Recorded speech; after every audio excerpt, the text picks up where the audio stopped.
प्रश्नावली 6.2 कक्षा 9 आकृति में ये प्रश्न नंबर 1 है। आकृति में x और y के मान ज्ञात कीजिए और फिर दर्शाइए कि AB समानांतर CD कि AB के समानांतर CD है।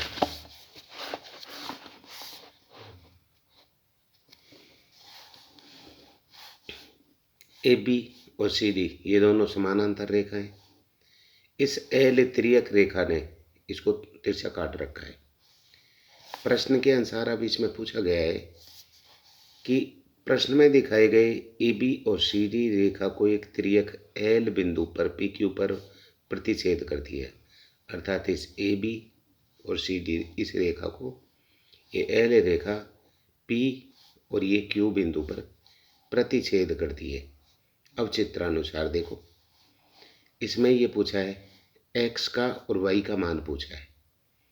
तो x y अर्थात ये दोनों एक रेखा पर, इस रेखा पर कौन बन रहे हैं? ये दोनों, ये 50 का है तो ये कितने का हो गया? अर्थात 50 + x बराबर इन दोनों कोणों का योग कितना हुआ? 180। क्योंकि ये अपने को पता है कि एक रेखा के ऊपर कितने कोण बने।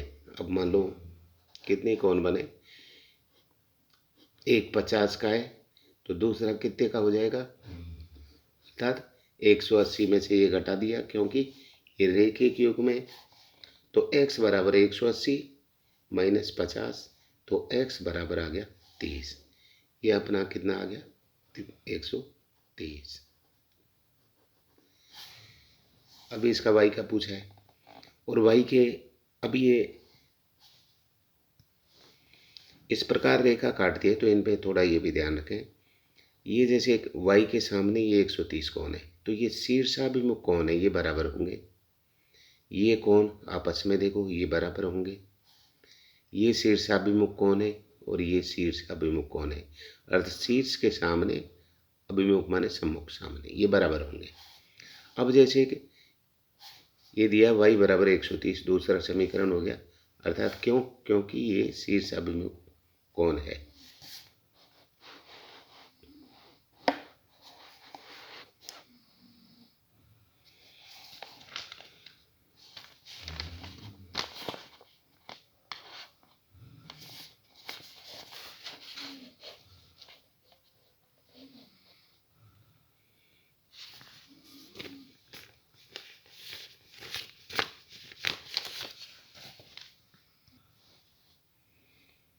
अब इन दोनों को देखो, समीकरण 1 और 2 अर्थात के अनुसार हम देखते हैं।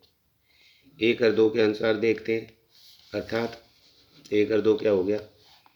ये x से 130 आ गया और ये y भी 130 आ गया।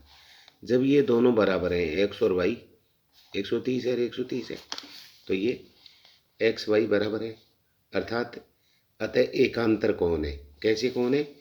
इस टाइप के ये एकांतर कोण को लेंगे एक्स वाई, और ये कोण और ये कोण। ये कोण कौन सा हो गया? पी बी वाई, और ये कोण कौन सा हो गया? सी वाई पी। इस प्रकार ये दोनों एकांतर कोण है, ये भी बराबर होंगे, और ये कोण है एक्स और वाई, ये भी बराबर होंगे। तो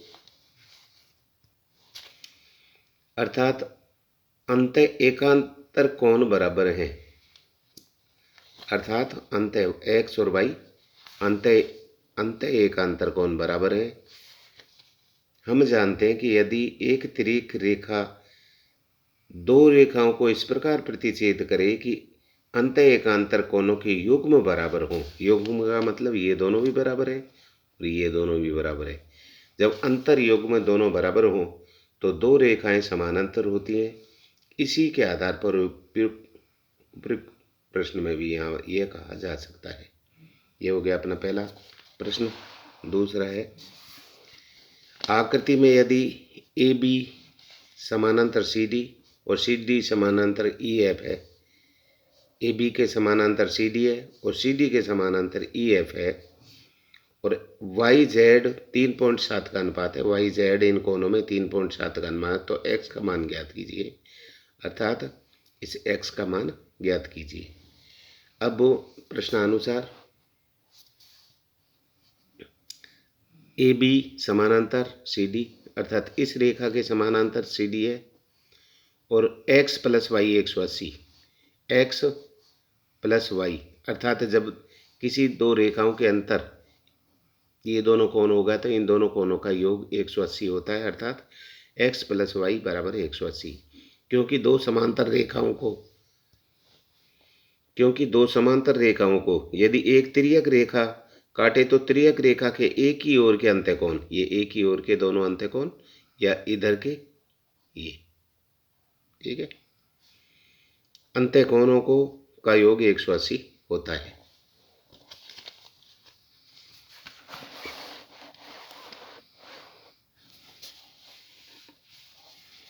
अब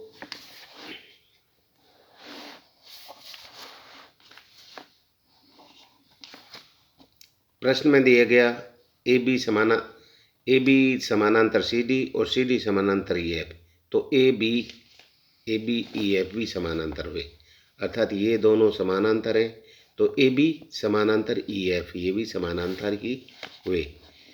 क्योंकि एक ही रेखा के समांतर खींची गई दो रेखाएं परस्पर समानांतर होती हैं, अतः x बराबर z, ये दूसरा समीकरण हो गया, x बराबर z ये भी समान ही होंगे, एकांतर कोण हो गए ये भी, क्योंकि समांतर रेखाओं के एकांतर अंत्यकोण होते हैं।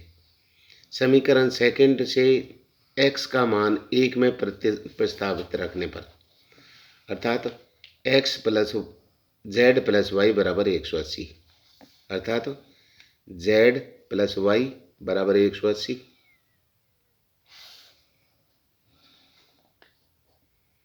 ये तीसरा समीकरण हो गया। प्रश्नानुसार y अनुपात z 3:7 का है, तो y बराबर 3 के मान लें और z बराबर 7 के, जहाँ k 0 अचर है। y और z का यह मान समीकरण थर्ड में प्रतिस्थापित करने पर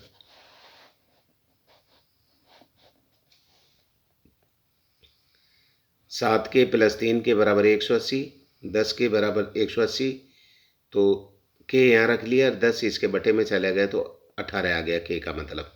तो अब ये 7 के 3 के y बराबर 3 के, तो y बराबर 3 गुना 18 आया आपका, ये 18 बराबर 54, अर्थात आपका y आ गया 54, ये y आ गया 54 अंश।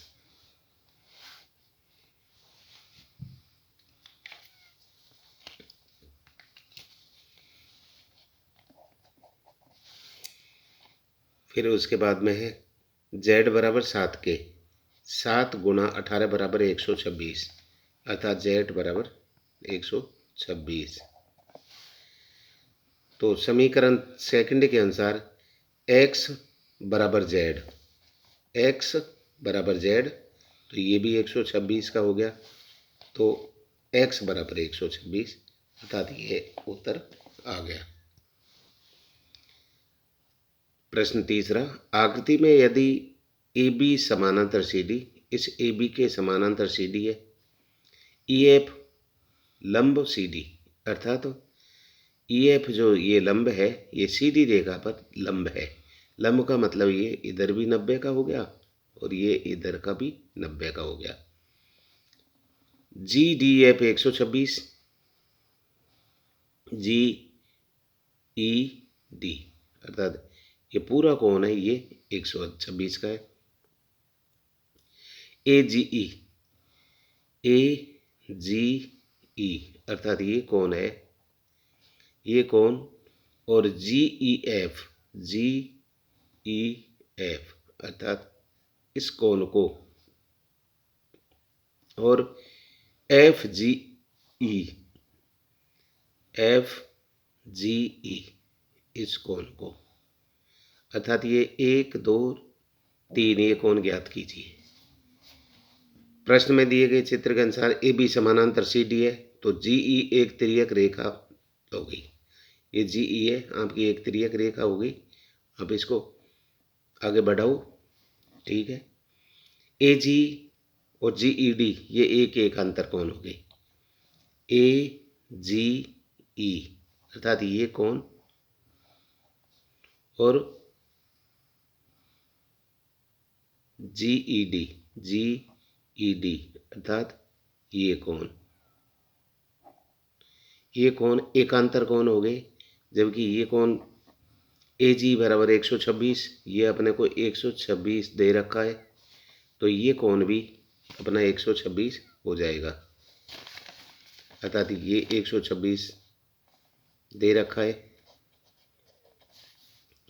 तो ये इतना कोण भी अपना 126 का हो जाएगा। GED बराबर 126 दिया गया है, GEF FED बराबर 126, इन दोनों का योग अर्थात GEF इस कोण का और इस कोण का दोनों का योग 180 है। GEF प्लस 90, GEF हमको ज्ञात करना है, ये हमारा 90 हो गया, तो 126 में से घटाएं, अर्थात EFCD लंब है दिया गया है, तो FED ये 90 अपना 90 लंब है, इस पे दिया गया है, तो इसमें से GED अर्थात इस पूरे कोण में से इस कोण को अर्थात इस कोण को 90 को घटा दो तो ये बच जाएगा अपना, ये हो गया 90। इसमें से हमने